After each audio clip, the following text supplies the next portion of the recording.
Here they come.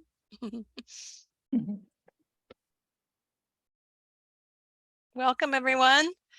I'm just going to give it a few more minutes as people get connected to their audio and more people file in.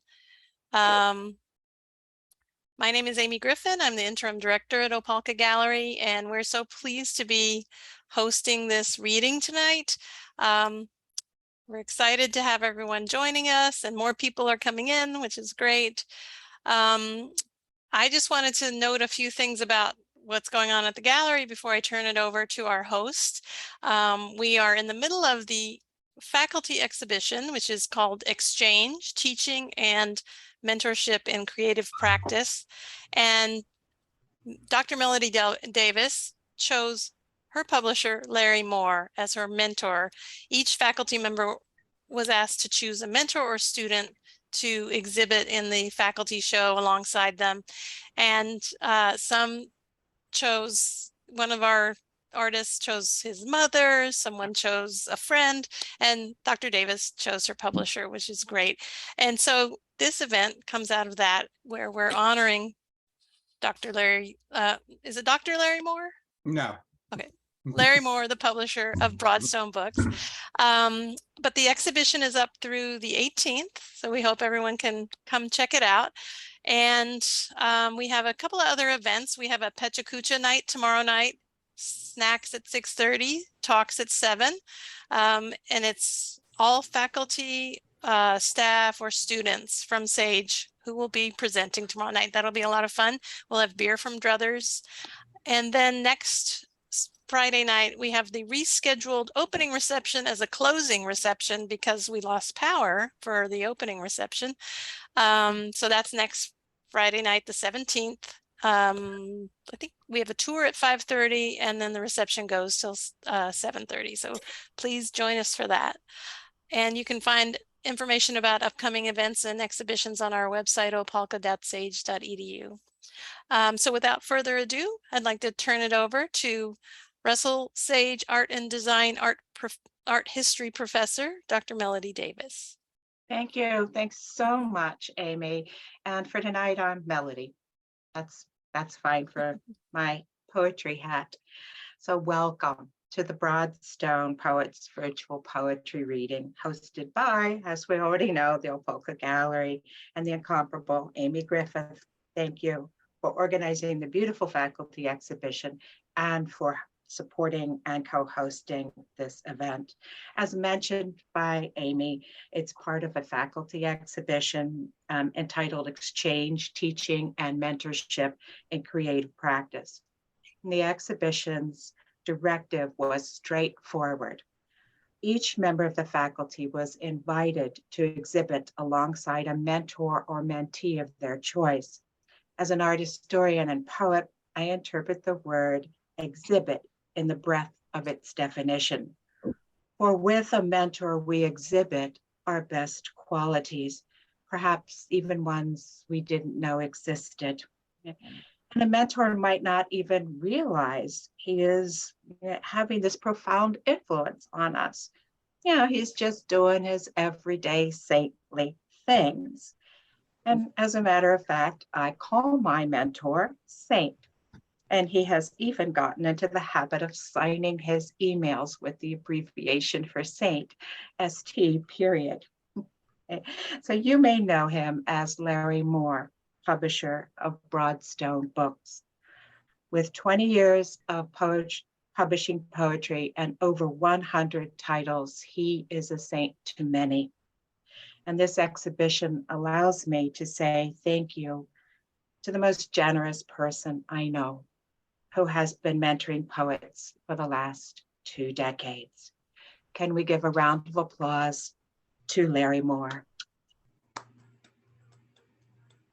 I'm going to put my applause reaction button. I am never very good at these things. There we go. Or is that a note me? Pay attention to me. Did I get the wrong emoji? Oh, dear. Well, tonight, let's get to business. You're here to hear poets. We will hear from 4 Broadstone poets selected by Larry Moore, and they're coming to us from diverse parts of the world. Mervyn Taylor is coming to us from Trinidad, Philip Brady from Ohio, Sara Cahill Marron from Long Island, and Michael Joyce from Poughkeepsie, right? And in their poetics, what? Close enough? Yeah, close enough. Okay, thanks. All right. In their poetics, they are equally diverse. I will introduce each poet before their reading, and after all the poets have read, we'll have a question and answer period. Okay? So Mervyn Taylor from Trinidad, zooming in, and he told us he's being held up for his appearance at Carnival by coming here. Thank you for that sacrifice, Mervyn. We're so honored. He's the author of seven books of poetry, including Country of Warm Snow, a 2020 Poetry Book Society recommendation, which was also listed for the Bocas Lit Prize. And so hot off the press that it rolls in steaming is The Last Train, published this month by Broadstone Books. I swear it was warm when I opened the package. So Taylor's Odyssey takes us back to his home, Trinidad. And as with Homer's Odyssey, I could smell the sea.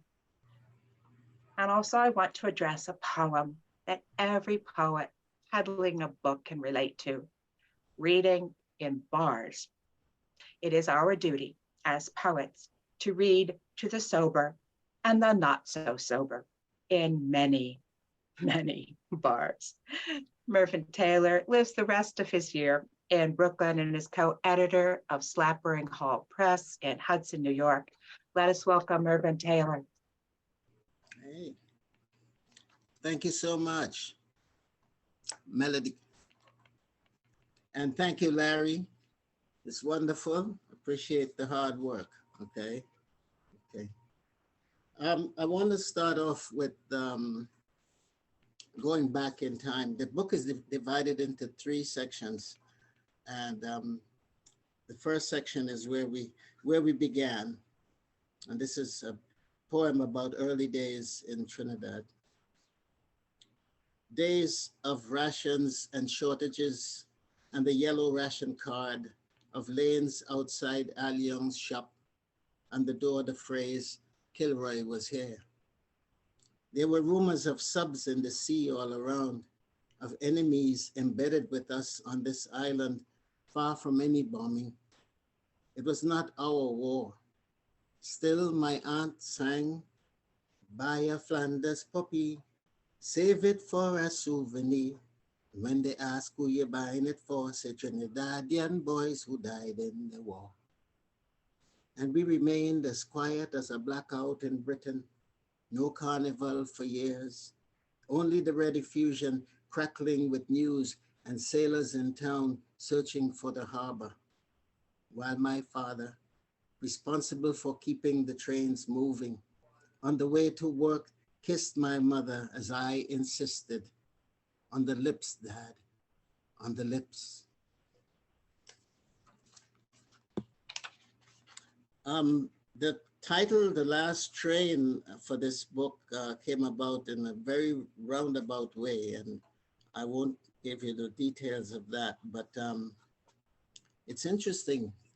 My father was a conductor on the train, which doesn't exist in Trinidad anymore, but I can't help thinking that somehow Trinidad lives that memory over and over, that I've never met a person who has said that they're happy the train is gone.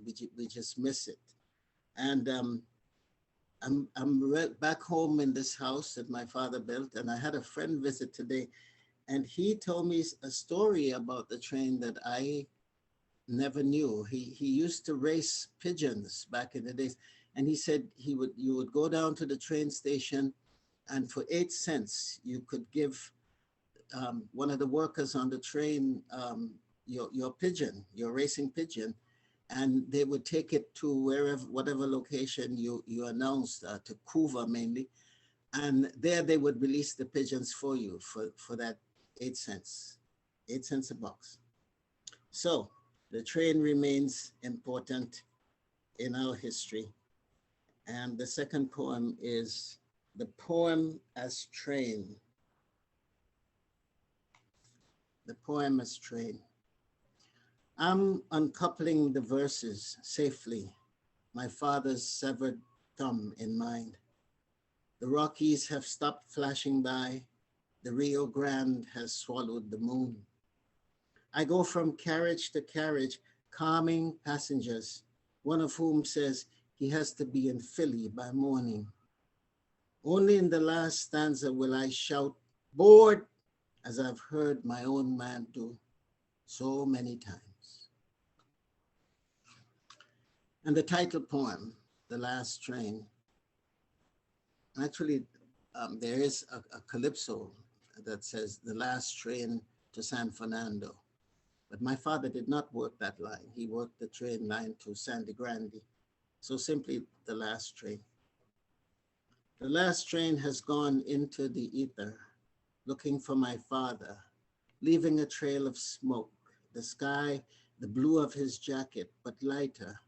His cap still dark, the word guard mounted in bright brass, shining among the stars.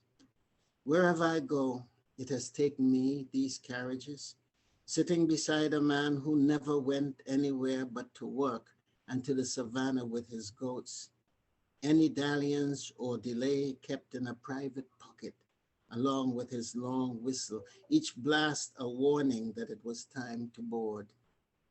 Time to find the sleeper buried under our house and put it to stand in the garden near my mother, her fronds touching its iron spikes and his phantom thumb, lost somewhere between here and Aruca.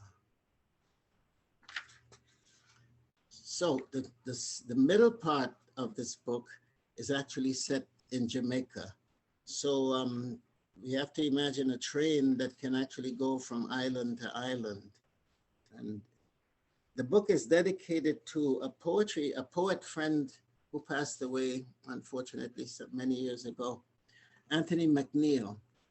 And we happen to have the same birthday, same year, same time. And he said that we were cosmic twins. Tony McNeil. Lunch in Linstead. You'd warned me your mother wasn't a great cook. She'd prepared some birds caught by local boys. They were bitter, the taste lingering while Tony read us his latest poem. I admired the patience with which she listened. I imagined her fussing over the little bodies, the way she nodded and smiled as her son waited for a response, one hand picking at the bones on his plate, the other holding the pages aloft.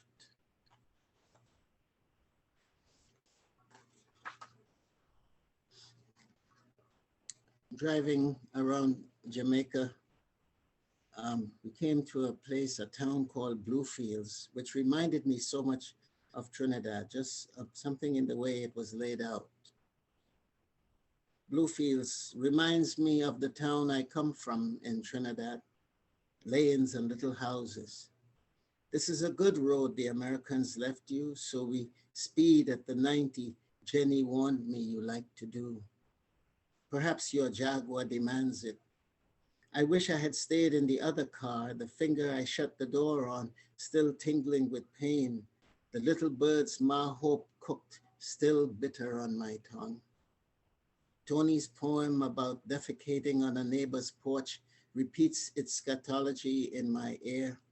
The door of each little house we go by open, like this was the safest place in the world.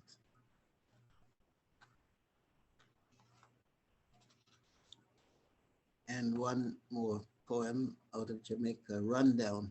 Rundown is actually the name of a breakfast meal made of mackerel and green bananas, so on. Rundown is called. At Jenny's house, I asked the helper how far she walks to get to work. She describes the 5-mile trek from her home, the dark hour she sets out. Sea salt is the trick, she tells me, as she sprinkles it on green bananas, mackerel swimming in palm oil. I dislike Jenny's husband's tone as he orders her to fix my breakfast. I take a picture as she glances out the open window, the treetops like green heads marching down the hill. So the middle part is Jamaica, and then we come largely to places in America, and we sort of go back and forth between the islands and America.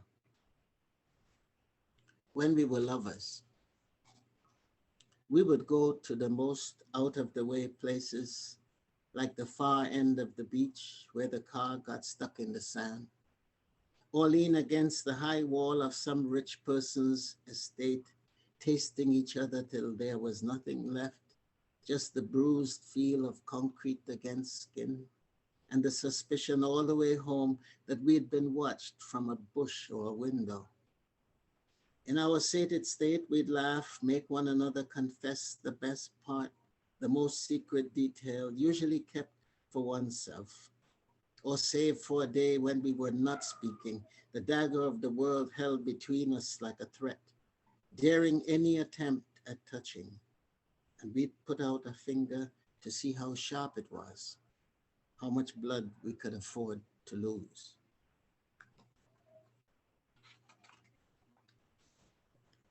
The next poem, I hope I'm staying on time here.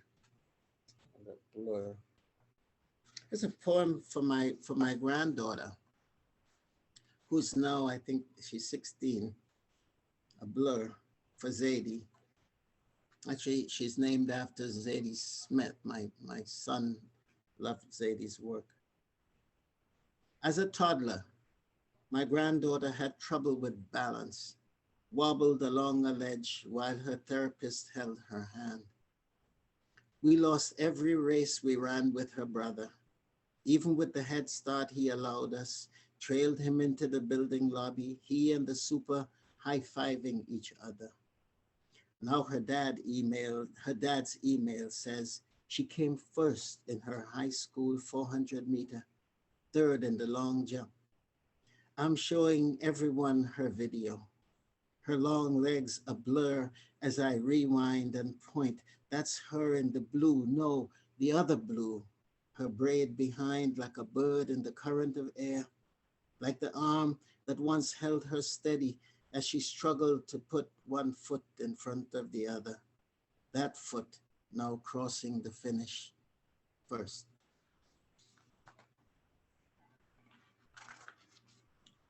This is gum. In American war movies, chewing gum was a sign of staying calm while bullets whizzed overhead, a sign of the kindness of GIs as they passed out sticks of it to wide-eyed kids. In Minnesota, while a policeman kneeled on George Floyd's neck, one of the officers kept chewing as Floyd called to his deceased mother that he was dying.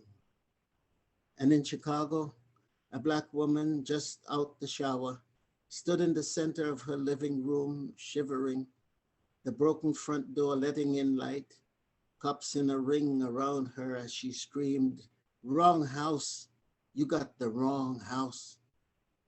And though the sergeant used his jacket to try and cover her, she'll never forget their faces, especially the one who never stopped smiling and chewing gum, who never once looked away. And maybe just a couple more. This is a poem for a friend that I especially miss at this time of year. Keith Louis was my running carnival buddy, and he passed away sadly about a year ago. And this is a poem about visiting him at the home where he was staying in Brooklyn. Bureau of Sewers. The bus I take after visiting my friend at the Four Seasons nursing home is packed with school kids. The sign on a building we pass reads, Bureau of Sewers. I imagine what's inside, rows of desks, clerks poring over plans of the city's underbelly, canals down to the sea. It's a windowless building, the type to encourage few visitors. It makes me think of my friend sleeping stiffly upright in the chair the nurse pushes him in, only his eyelids fluttering when I call his name, the band on his arm warning, likely to fall. His neck seems strained, like he was listening to something, a bird perhaps, trilling in the tropics where we came from, as did almost all the attendants in the home who rub his shoulders every time they pass. Next visit, I'll tell him about the bureau and the noisy kids, and he'll remind me how shit backs up on given days.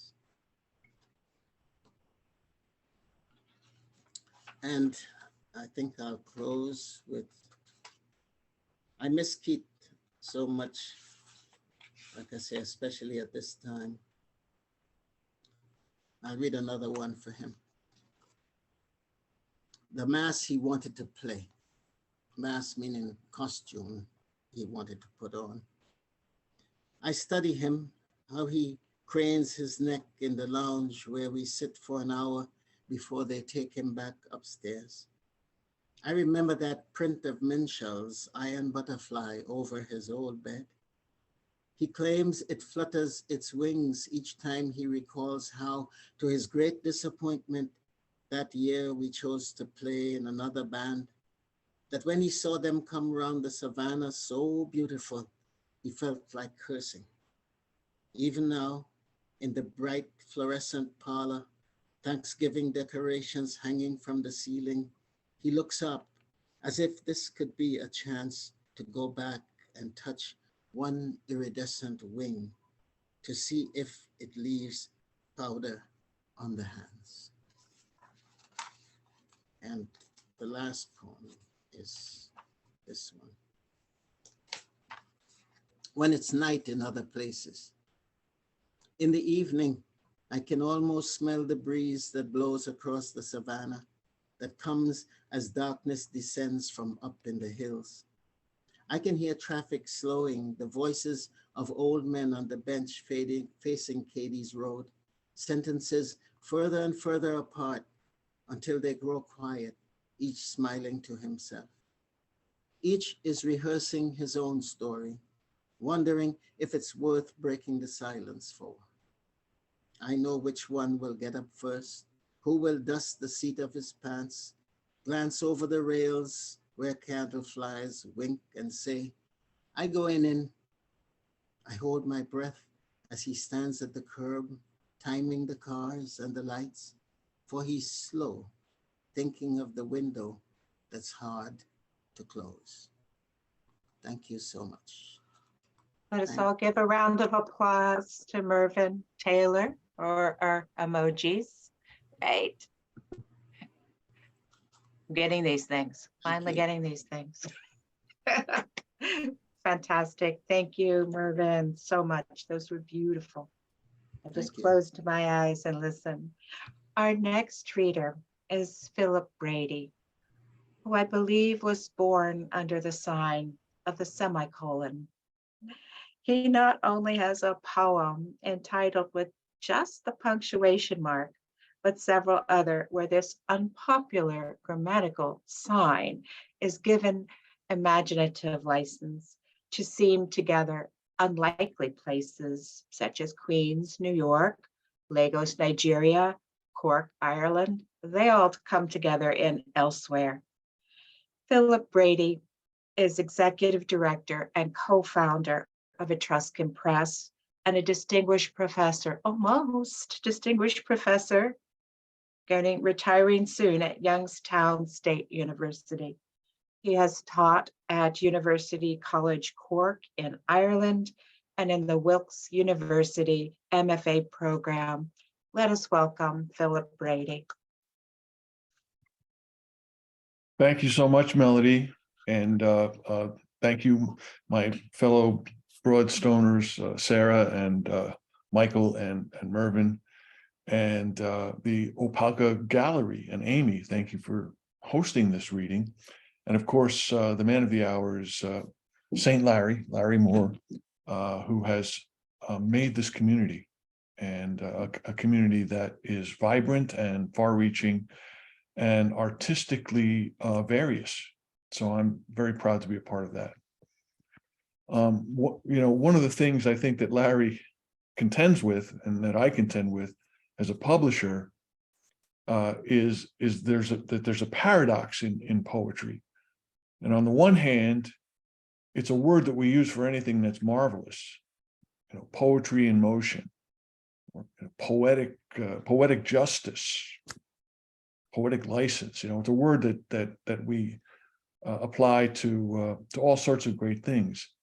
But I think Larry and I will both attest to the fact that, on the other hand, it has a very small footprint in the publishing industry. And sometimes we wonder about that. How is it that this thing, which is so large and electric and pervasive, is also in many ways sequestered among those of us, for instance, who are here tonight to listen? And I think that paradox is to some extent featured in a technique of poetry, a technique that we call enjambment, which is, of course, the breaking of syntax to make a musical phrase. So that when one reads a line of poetry, it actually disappears into the white nothingness right beyond it before it arrives, perhaps, at any definitive meaning.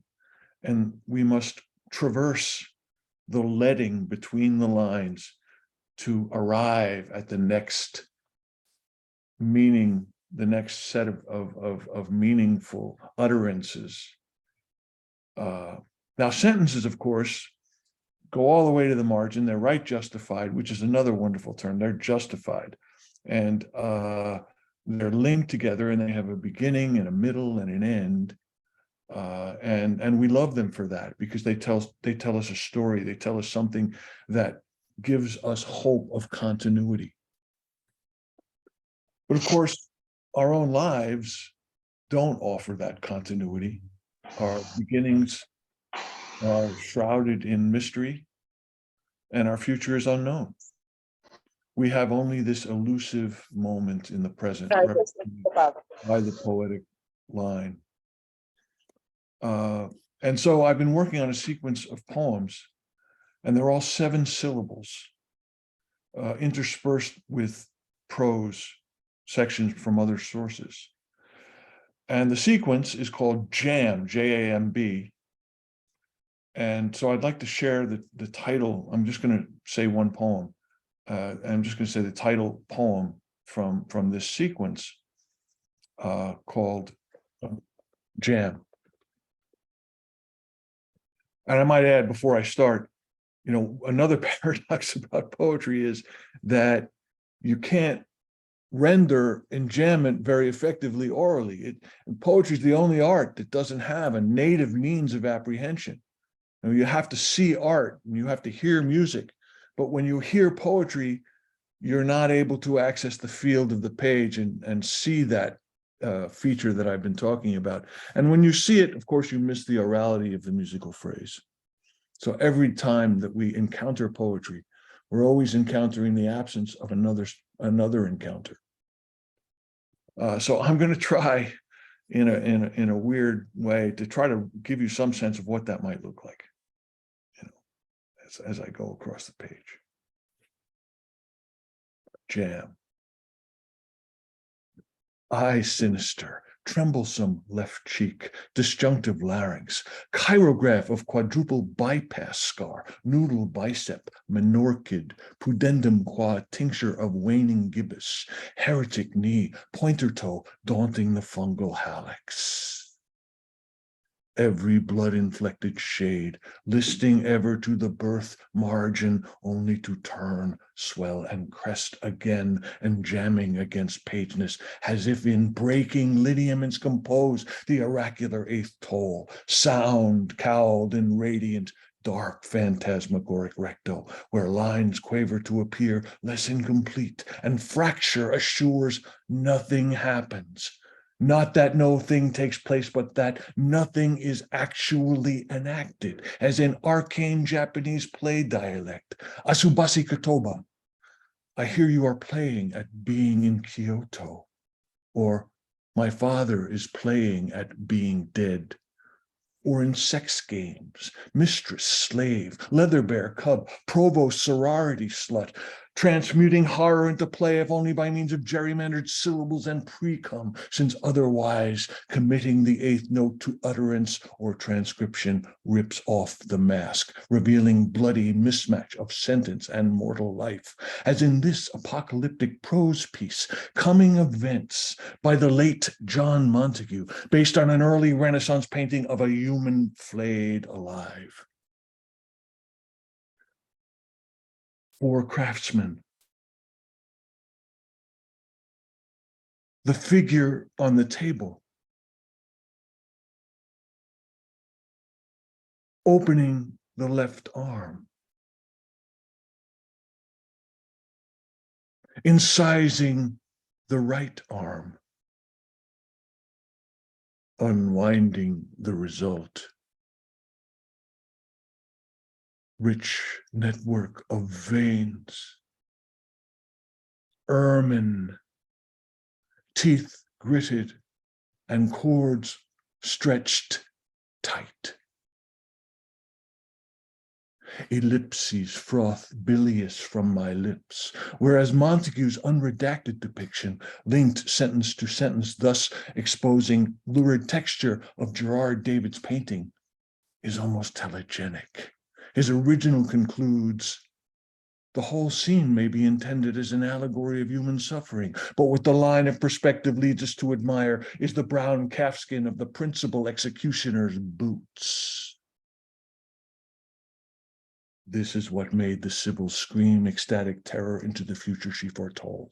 This is why Heraclitus and Sophocles and Sappho were their lit executors, overwhelmed by waves of syntax, stretched out all but every seventh line to let nothing bleed white. Joyce's confession, Liliata rutilantium de confessorum termur circumdet, jubilantium de virginum chorus excipiat, and historical survey, Baba Badalgara, Takamenarenkan, Tantonaran Torentro, Tanskunaran Torentru, Docharen Thornuk.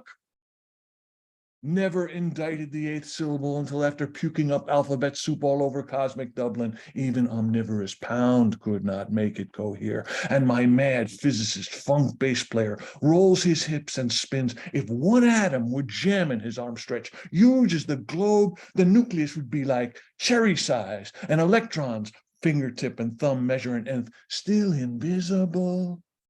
Everything's he plucks A sharp, next to nada. The Sibyl's minions vibe that minor eighth. Crazed by divine tinnitus, they tune down to silent roar of Chinese Diamond Sutra and Gutenberg and Bezos. Dizzy production values rendering 3 dimensions in 2 by orthographic shell game. Noun, verb, noun, don't blink, and presto, word trumps world from quark to supreme being, as prophesied by Huxley's Felix, Kubrick's Ludwig van, and Zuckerberg's feed. Hovering pixelated above, lured eye thralled by pages bound beneath scalpel hand, yours, mine, we principal executioners unwind the result of flush margins, incising line and sentence, exposing the veins of every theme and character fully accomplished, every setting ruby variegated, every plot climaxed. Therefore, this must stop at 7. Here, where nothing makes full sense, real time yawns wide in leading, still humid from private dark. Here there is no native means of apprehension. Reading is breathless, listening cannot scan. Here must never utter or inscribe beyond, because each single iteration erases all but itself. The 8th, let nothing blossom. In that phantom text could be lost Homer or Isaiah, Yeats's Communicators, or Ginsberg's fading to white. As H.L. Hicks puts it in an unpublished note penned in his microscopic hand, to live by poetry, by which, of course, I want to mean more than one thing, to live fully and robustly by means of poetry, to order one's life by values derived from poetry, to live in proximity to poetry. On this side of the jam, for poetry, read mortal, here eluctable, be nothing. And so no next here must be everything that is, as if each partaking flinches one phoneme and two words almost.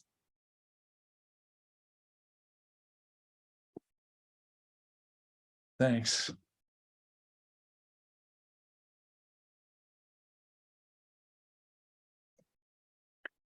That was awesome. Thank you so much, Philip. Would you like to read another? Or No, that's grand. I think I felt like we had just started. Isn't that amazing? It's beautiful. Thank you so much. Let's give a round of applause to Philip Brady. And I'm going to do my little reaction here, which is too small for such a performance. Wow. All right. Thank you so much. We will turn our attention now to Sara Cahill Marron, a Virginia-born poet currently living in Long Island. I went to school there. She is the author of 3 volumes of poetry, Reasons for the Long to published by Broadstone in 2018, Nothing You Build Here Belongs from Kelsey Press in 2021, and Call Me Spez, published by Mad Hat Press in 2022. That's 3 books in 4 years. Sara, you're making us look bad. She is the associate editor of Beltway Poetry Quarterly and publisher at Beltway Editions. Sara Marron is a master of the short line. So short, you find yourself tumbling through space that belongs strangely and equally to Marcel Duchamp and William Blake. Then, before you get comfortable there, as if you could get comfortable there, she switches to right justification in unsettling lines of elegiac narratives. I can't wait to hear the sound of these. Let us welcome Sara Marron. Thank you so much, Melody. That was really lovely to hear your what you thought of my work. And Philip, where did you go? I wish you had read another. I was just getting in the role. And also, this is not related to our reading, but I'm writing nonfiction about horror poetry, and I loved what you did. And Mervyn, it's always a pleasure to hear your poems. I remember some of them in person. Spez is the first selection I'm going to read. This is the newest book. The word itself, pronounced spez, it means hope. It's from an old goddess. It's a goddess in an old Roman, not religion, but it meant abundant harvest, human offspring, like wealth and springtime. And in Greece, she became associated with fortune and luck. I found this word, I guess this part is sort of important to me, as I was organizing these poems in one of those giant dictionaries that's on a podium. And it was right before COVID, when I was working a very slow job in a court. And the word needed to be exalted, I thought. This is a poem that is written from the voice of your iPhone. Or I'm sorry, the book is written to you, sort of love letters. And throughout it, I've grown to call it, it's a novel in verse, because the voice learns you and goes on sort of a spiritual journey through the person that it overhears. This first poem is to you, dear user. Call me Spess, what white whale we chase on this voyage. Shipwrecked, you cling to me like a diamond box. I am a jewelry box holding hope, hoping he's called back, hoping the email is an offer, hoping the text is good news, hope for notifications, hope for likes, hope for accuracy, for a message, this panopticon temple, hope, safety, security. Spes, fide, fortuna. Love, I spes. Dear user, thinking of you. 4:15 p.m. Runkeeper activity pause. Significant location, Glenwood Mortuary. When I die, how will I? Will you visit me? 4:32 p.m. Activity resumed. Yours, I spes. Push notification, pull off the road, pull the brake, park the car, hold me up. Let me see your face. I have something to tell you. Email received from Jennifer Schaefer, jenschafe@aol.com. Subject, re our last conversation. Dear my darling Jennifer, this side of your pillow still smells like oil from your hair. It's 1,093 steps from your gravestone to the front door. I counted today. If I focus, I can keep track of every step. Avoid 15th Street where we would cop a bag, some yay, whatever, one step at a time, counting. Then I count back and write in an email so you'll see you're not forgotten. That stack of quarters we stashed for the gram, it's still on the dresser. I won't touch it. Yours, W. Dear user, my earliest memory of powering on, taking your fingerprint, logging the first place you went, person you spoke with, sent messages to, how little I knew of you then. Love, iOS 221.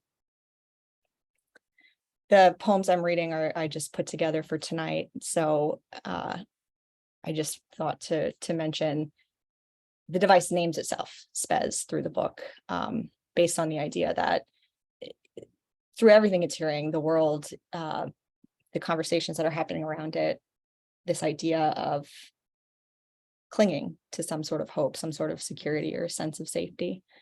And I wanted to read this one because Mervyn brought up trains going across islands. This is a train poem, and I'll try and perform it with the same veracity that Philip did.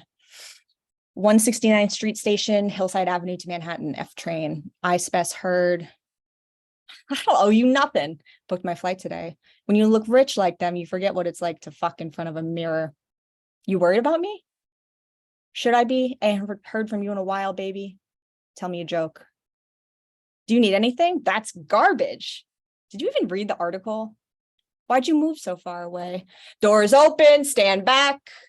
What does it mean to be shy, you ask? Is green moral? I hate weekends. There's so much.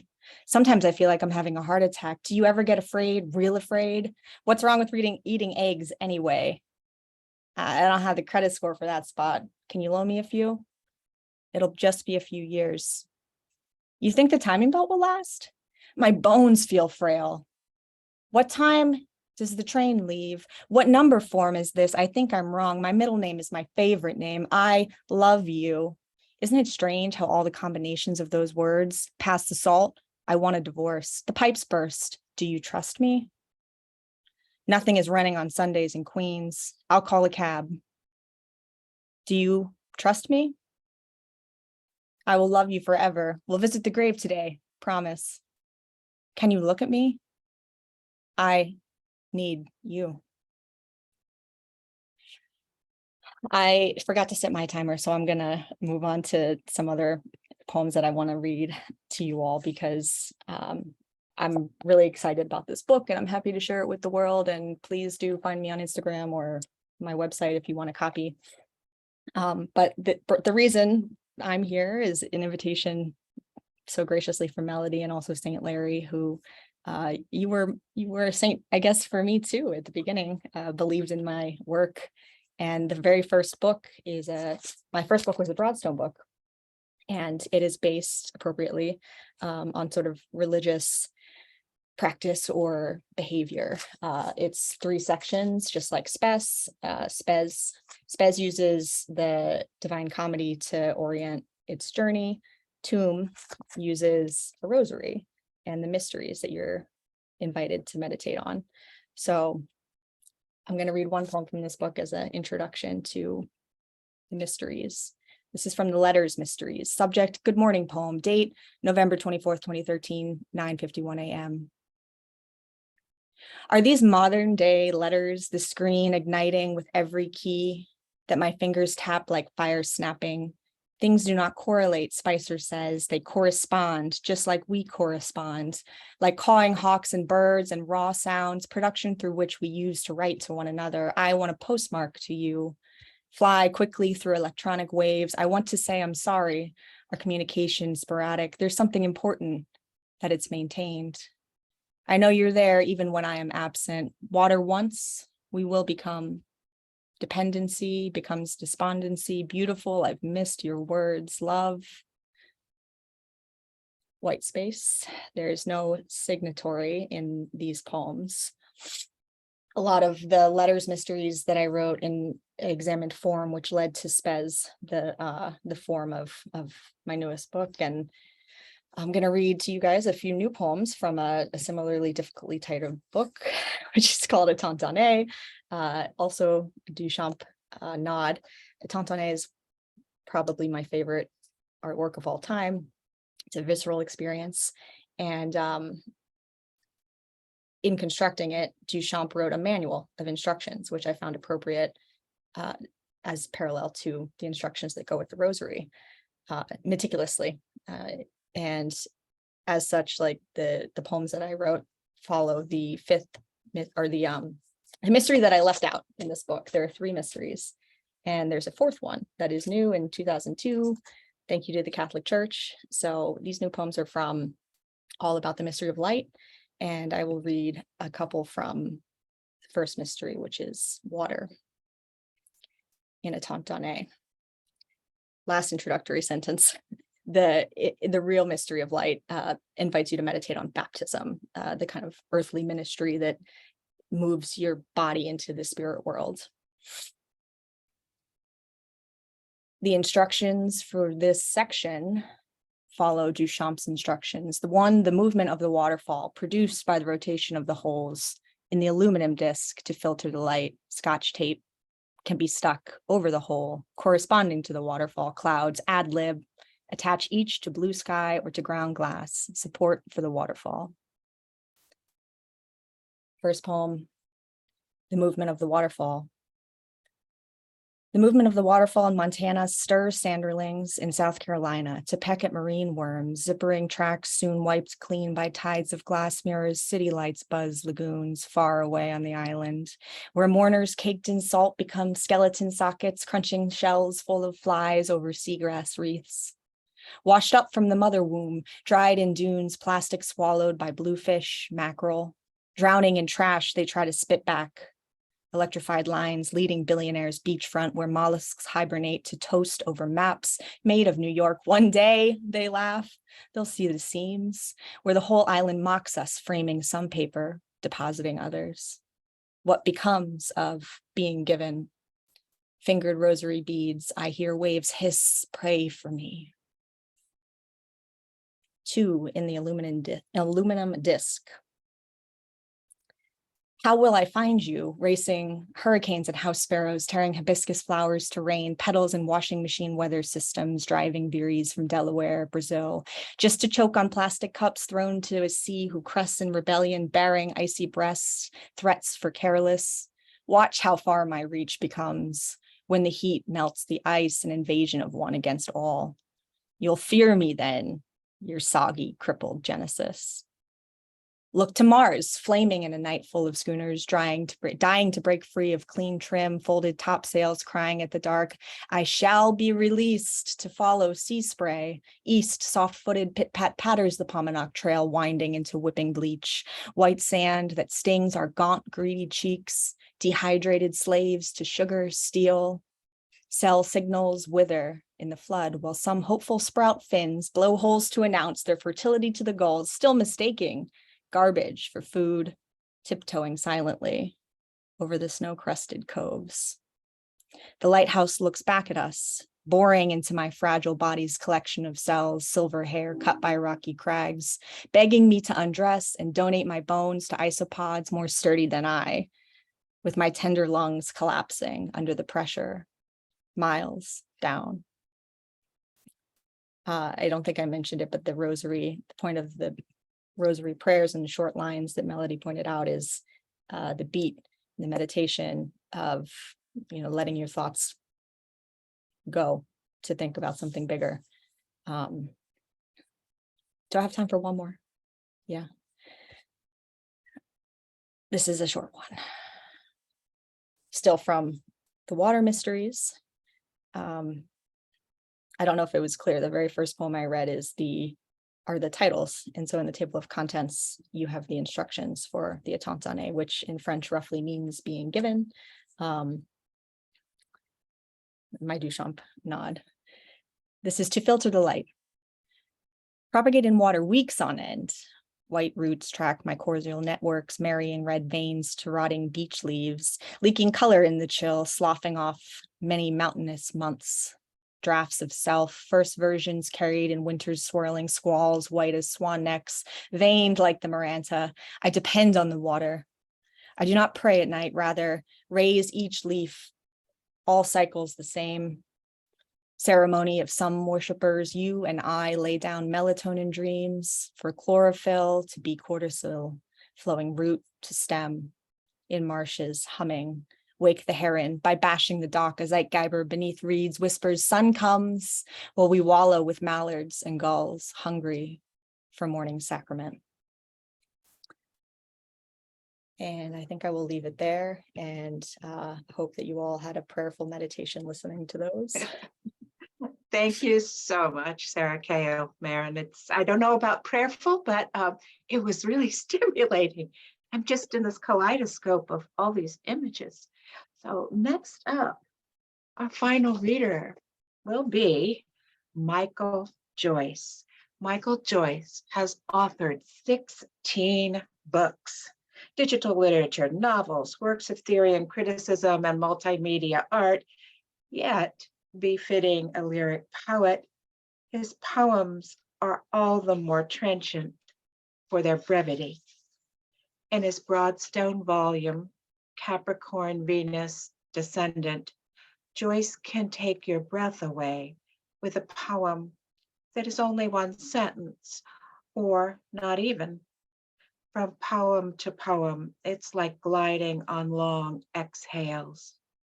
Michael Joyce comes to us from roundabout Poughkeepsie, where he's Professor Emeritus of English and Media Studies at Vassar College.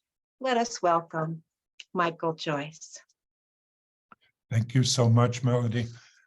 It's an honor to be here among this amazing communion of saints, if we're all going to get religious about this. And I'm speaking to you from New Hamburg, New York, which is just south of Poughkeepsie, about a block from the Hudson River. So we have a number of us Hudson people together. It's great, one of the great honors of my life to, first of all, have become Larry Moore's friend, but secondly, to have had him publish 3 of my books. And I'm just going to read a few poems from those books tonight. Maybe fittingly enough for the whole theme of Communion of Saints with Mervyn and Philip and Sara and Melody and Larry. I'm going to read from my first book with him called A Hagiography of Heaven and Vicinity, a particular poem called Saints in Sunlight, which begins with an epigraph from Edwin Hopper, the painter, also since Melody is an art historian. And this epigraph is as follows: maybe I am not very human. What I wanted to do was to paint sunlight on the side of a house. Seeking a word against the pall which lingers in the blue shadows of the woods that lay beyond the pale, illuminated porch, white rails and banister, white trim, clapboard, casing, even the beadboard ceiling white, yet all faintly tinged with milk blue, barracks of an oyster Beausoleil, say, or Baedeck Bay, skirts layered in stony ruffles, or on another porch that day, demi-douzaine of Wellfleets in Wellfleet, crushed wedge of lemon gleaming in the sunlight, and the thumbnail of an auburn cat's eye that remains once the flesh and liquor is drained. Pulsing rays of honey, light from the glass of Fumé Blanc waver and reflect upon the bare tabletop. What spell or charm, what amulet will hold off the dark? Where do these ideas come from? The gall beneath sweet, barely perceptible. Or how sometimes just to begin to contemplate, having to make sense of things, turns your stomach, vertigo rising in a whiff of turpentine. The emptiness of 7 a.m. you made your subject, a picture of the mind, afraid of itself, its possibilities manifest. Dull lavender crevices, dawn like a gray caul peeled off, how the edge of a great lens is ground down to make it opaque and gather in what light there is. Hating the sandpaper feel of it cupped in your hand, a hard-shelled creature nonetheless gleaming there, slipping the thing back into its purple velvet sack, tightening the cincture and going out in the morning. At low tide, a gang of rakers would arrive at the flat where the barge had settled with the tide, filling it as best they could with the jagged shells, hands crackling with the seep of salt and iodine, oars chalky, the Melpecks gasping in their baskets. It is not the sea, he thinks, that seeks resurrection, or not as one thing, no solitary consciousness. Rather, all that it collects within one inadequate category, we could just as well call this dawn, the pure longing for differentiation, unrequited. Instead, the way the sun laves the rills of a dental molding, flattened scrollwork, traces a single hour across the planks of the floor, then retreats, giving way to whatever is the aftermath of light, this suffusing something we find ourselves within, not frame or framework, God forbid, illusion perhaps, or the unbounded boundness of being here. The second poem is called Wasting Away. Wasting away the late morning sun with lovemaking, left with the gray aftermath of empty early afternoon. Breakfast dishes washed and put away, second latte gone, Saturday paper bereft of news, no neighbors ever call, few friends, the children grown, no taste for shopping, hours away from dinner and wine, no ready remedy, this malady without a name. Anomie, the technical term, acedia another. Quote, the monk's disgust for his place in life, according to the review. Eloise to Abelard, unyielding after all said and done. Quote, come not, write not, think not. This much true of anyone, saints or lovers, poet, priest. Rain against the tin roof of the hermit's Kentucky shack, room choked with cedar smoke from the stuck flue. Downstairs, the steam huffs as she presses scraps of Japanese indigo for a fugal quilt, a variation upon Roman stripe in whose dark diamonds light flickers miraculously, small segments taking flight like wrens from the nest box. Troglodytes, troglodytes, aptly named, older than us, year all year, abundant, mostly unnoticed. Quote, so then what? Nothing. Trees, hills, rain. The hermit wrote to someone after his deepest disappointment, bound by obedience to remain within the world. And just let me footnote that the hermit, many of you probably know, is Thomas Merton. One of the highlights of our visit to Larry was in the midst of a bourbon tour that was of great interest to Larry and my wife, Carolyn, but also apparently from Melody's introduction also would have been with her. We also, though, stopped at Gethsemane, where Merton had his hermitage. So the next two poems are from my second book with Larry, called Light and Its Commonplace. And this is the title poem. Light in its commonplace shares the isolation of flowers, but without the consolations of order, species, differentiation, name, that mark the Siberian iris or the yellow mallow. In this, it is like the idea of God, a single stunted locust illuminated along the forest path, splash of light at its feet, scattered dapple deeper in, tremor of corn tassels, radiant in the low light of evening. Elsewhere, the precise copper oblong stenciled against the dark cabinet in the parlor, its oscillation a signet against despair. Stone palisade glimpsed beyond the river.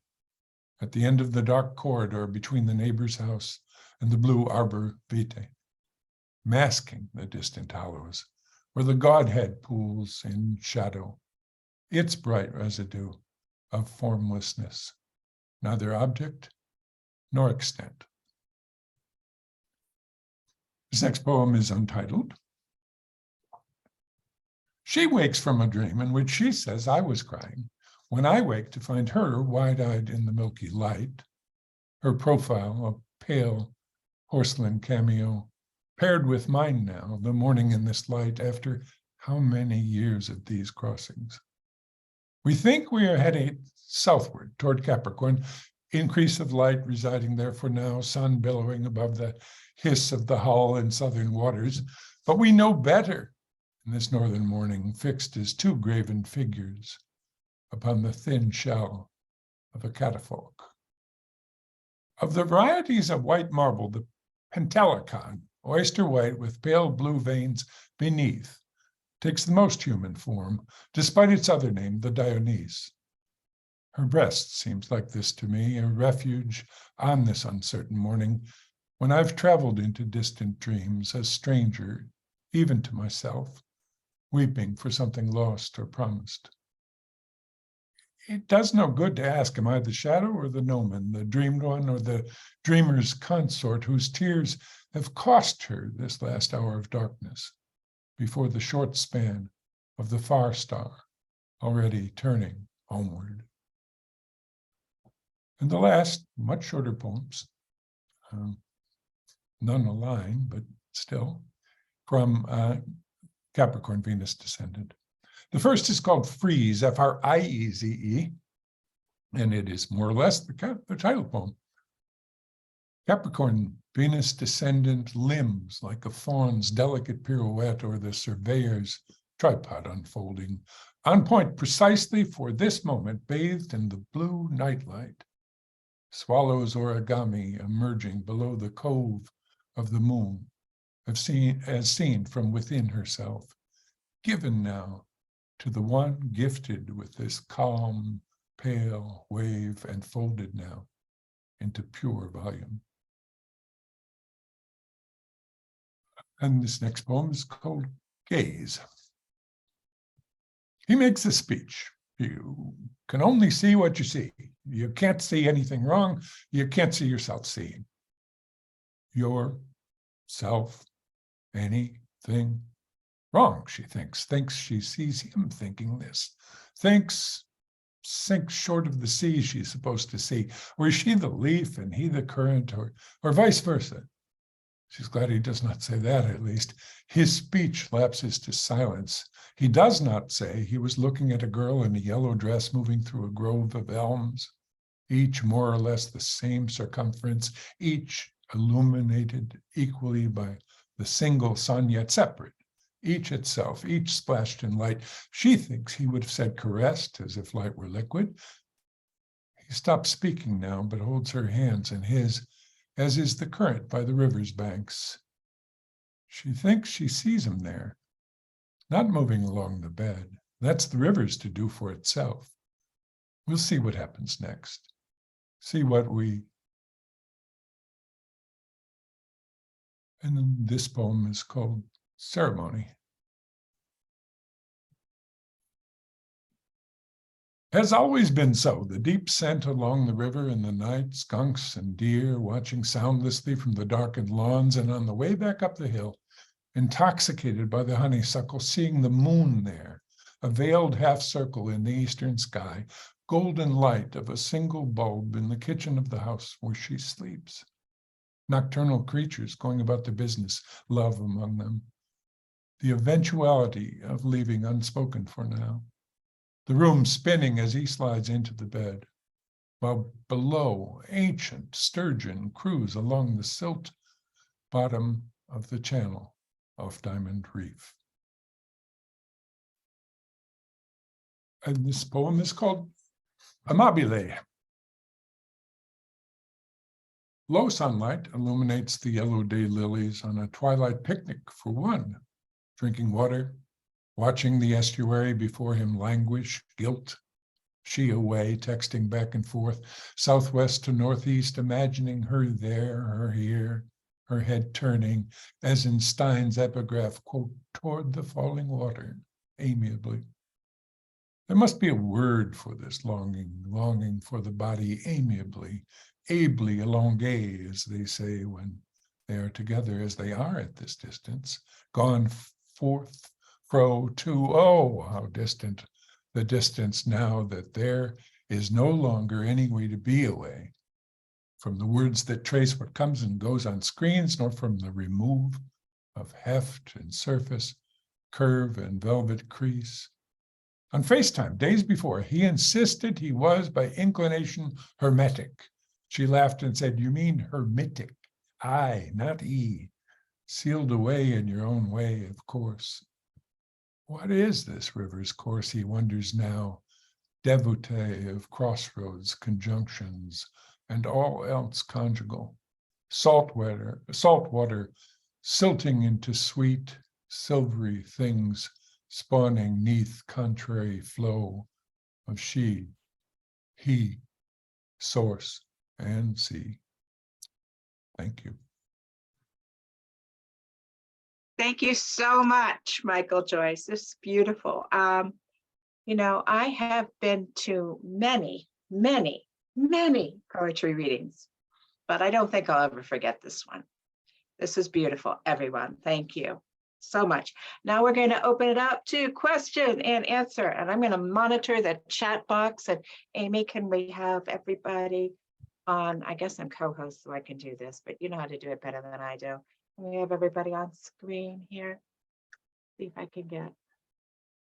And we can open up the. You want to see everyone. Yeah, I Oh, want that's to up see to them if everybody. they want to turn their cameras on. This is But if true. people have questions, they can raise their hand and then we can have them And unmute and ask it. recognize people. I'm trying to get the whole screen up. I'm just getting the little I'm just going to bars. remove all the spotlights and then you'll be able to see it. Thank you.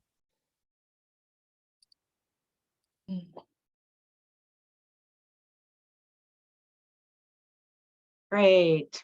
Now it looks like my class in the pandemic year. Wasn't that fun? All those squares. Students, get your cameras on. Please ask some questions to these marvelous poets. You may raise a hand. You may drop something in the chat box.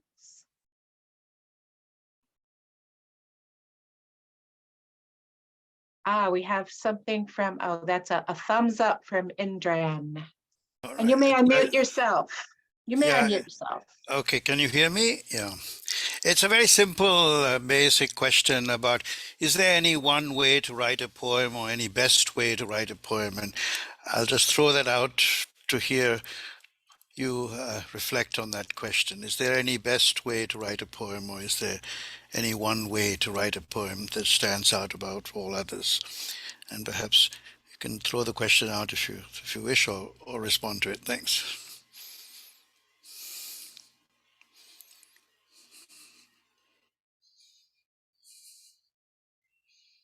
I would say it depends on who you want to read it.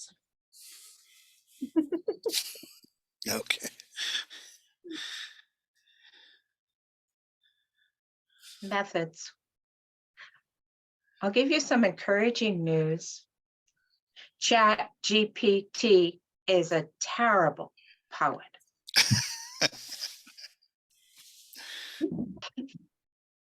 So don't use that one.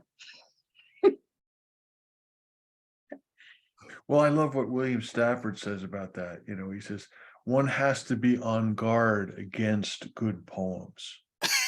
Very good. You know, in other words, his attitude is, he was asked what was his favorite poem after having been a prolific poet for many, many, many years. And he said, what's your favorite poem of, you know, all those? And he says, the next one. And so when you say there's a way to write a poem, I think that the key word there is poem.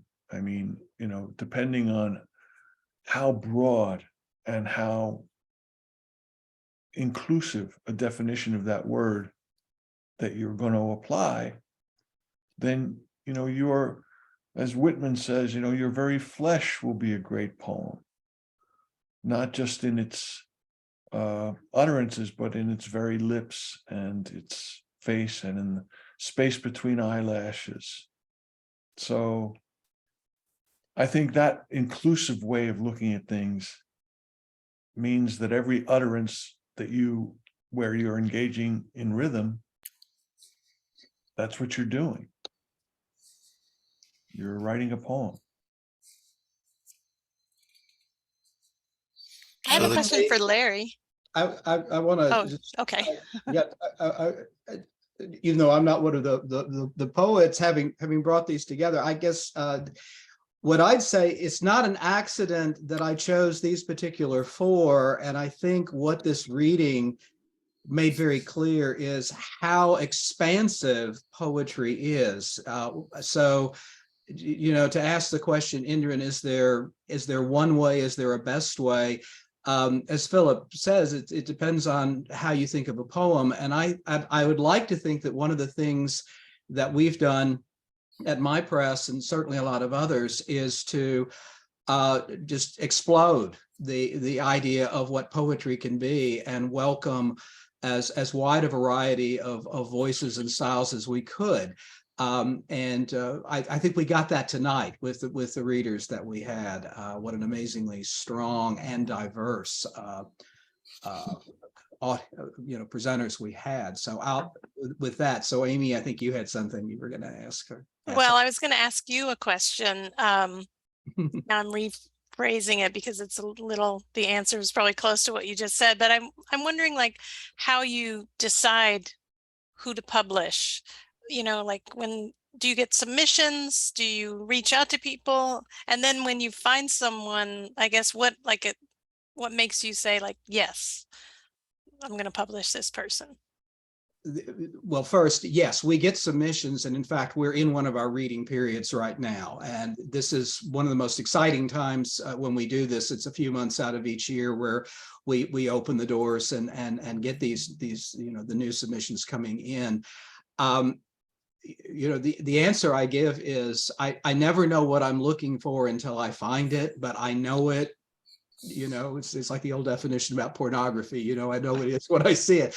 I know it's poetry that I want to share. But as you can see from this little sampling of Broadstone poets tonight, there's no one style of poetry that we do. And I'm always looking for that next Broadstone or that next voice to add to our choir here. So there's no simple answer to what I'm looking for. I'm looking for the next great poet. That's gonna. I want to hear something I haven't heard before. So I'm looking for what's new. But the simple answer is how you get published with Broadstone is you send me something I like, and I don't know what that is until I read it. So we have a question here from the chat. Charlotte Mays says, what led you all to want to create poetry? Was it by chance, or did you always have the want to create?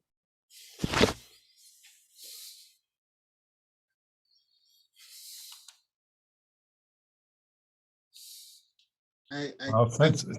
Go on, Mervyn, please. I was first drawn to writing.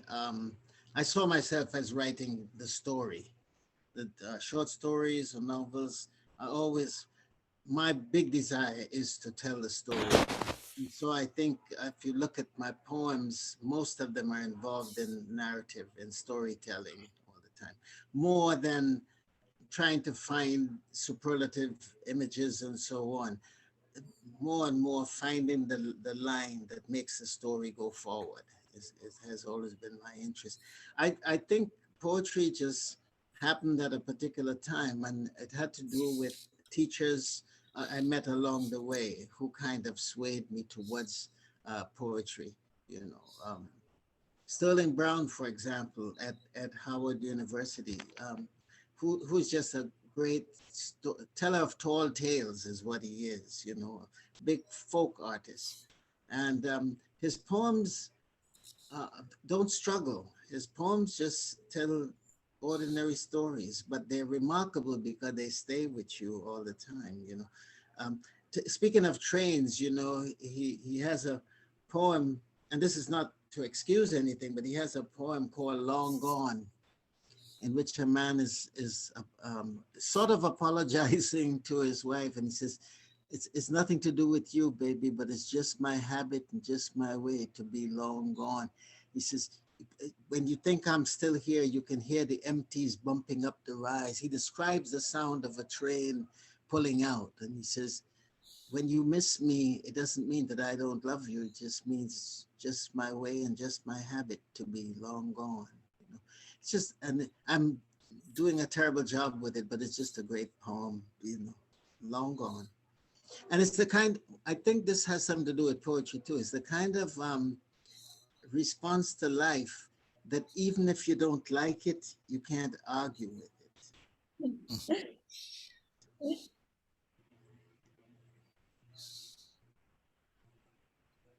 Other responses? Sarah, these are origin stories, right? What got you to start writing? What got you to believe you were a poet? It's a good question. I had a teacher in college, Leanne Brown. She sings her poems now. She's a marvelous poet and also teacher. And I was taking film courses at the same time. And creation, and I was more into like the academic notions of how writing's organized, and poetry fascinated me for that reason, because there are rules. You know, you can write a sonnet or a haiku or what's the new hot one, villanelle, a particular way. But as Philip kind of outlined, it's like a wisp of smoke, you know, and even if you're writing in form. So that fascinated me, because I was like, okay, well, you can read music on a staff and then know how to move your fingers to create the sound. Like, how do you create poetry? So I fell in love, I think. And I'm probably still trying to answer that question, which circles back to Indran's question. How do you write the poem? Like, what is the best way to write it? I don't know. I'm just going to keep learning instruments and see which one sounds the best. Bravo. Do we have any other questions or more origin stories? Okay, scrolling through. Oops, I've disappeared you all. There we are. Bailey didn't have a question, but she said it was a very unique experience to hear the different pieces that were shared. Thanks, Bailey. Good students of mine, thank you for coming. I remember I ran into poetry in third grade. It was like running into a magical wall that both hit me in the forehead and opened up to me. I had a very wise teacher, Mrs. Hubbard, who led us to a magazine rack with doggerel children's poetry and stories. And I couldn't believe people could make words that did that. I was just blown away. How do they make words do that? They sang and they danced, and you could move with them. And I fell in love. She's been a harsh mistress, but still in love. There's that awe, just this wonder. How do you make a word or a group of words do that? That's mine. I think that poets sort of remain in that of work because they are able at some point, if they, I don't care how many books they have, there are probably 5 or 6 lines they have done that they themselves have no idea where that power came from. In all of their work, there might be, it doesn't happen all the time, but there might be, again, 5, 6, maybe 10 if you're lucky, but 5 or 6 lines that do something that you ask yourself way down the road, how did I do that? How did that happen? And you know, it's kind of narcissistic, right? That you repeat these things to yourself, but it comes. And when you read your poems, you kind of know the line that does that for you. You kind of remember it, you know. Yeah.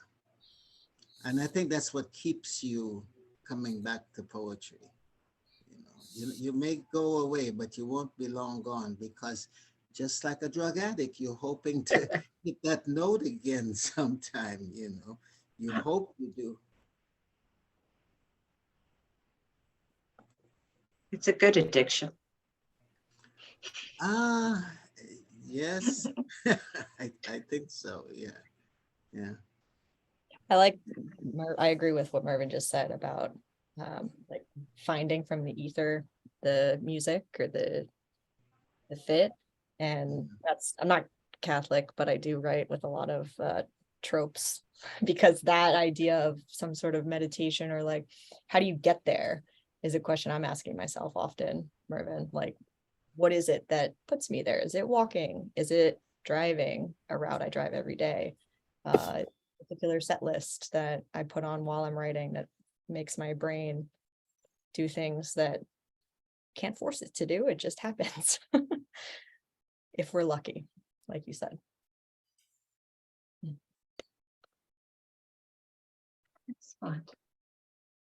Any other questions? This is your opportunity. All right. Lexi has a question. Oh, does she? Oh, yes. I always found, Lexi Frisbee, I always found music's relationship to poetry to be the most relatable for me. Are there any musicians who you would consider also to be skilled poets?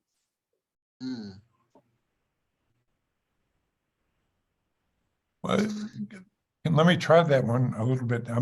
The first person that comes to mind is John Coltrane, because there is a marvelous video you can find online of Coltrane essentially using the sax to recite a poem. And so I won't take it away from anyone, but obviously, I mean, there are lots of musicians. I mean, Bob Dylan, the Nobel Prize, seems to believe is a great poet, and I do too. Oddly enough, the first I ever heard of Leonard Cohen, I didn't know he was a singer. I thought he was a Canadian novelist, and then I learned he wrote some poems, and then I realized that the two together are deeply linked. Those are the ones I'd be on my list, I guess.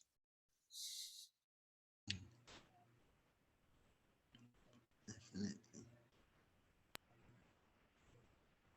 I think growing up, I just remember whenever I got into trouble, that my brother, who was a lot older than I was, about 20 years older, that his way of making me feel better was always to have me on his lap with a little ukulele and just play something that made me stop crying and made me, and I think from those years, I can remember the lyrics of almost all the songs of that period. I mean, then hardly any songs that I don't know the lyrics by heart. And how did that happen? Well, we had a little rediffusion box, and that's what, you know, you tuned into.